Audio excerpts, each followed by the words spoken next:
Pakita mo na. Yung luma nating kwarto. Tara! Yan yung luma naming kwarto guys. Ito na ngayon ang aming bagong magiging kwarto. Dati ko itong bodega ng aking amo. Kaya ngayon, pag natapos ko yan, magiging sliding door na yan, tatanggalin na yung mga jealousy niya.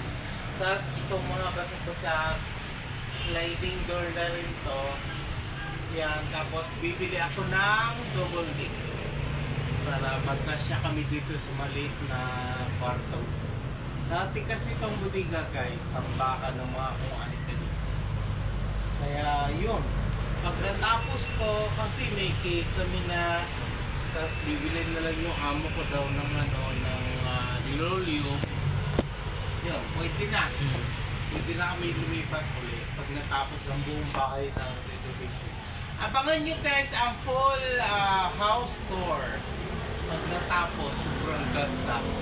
Amazing! Charot.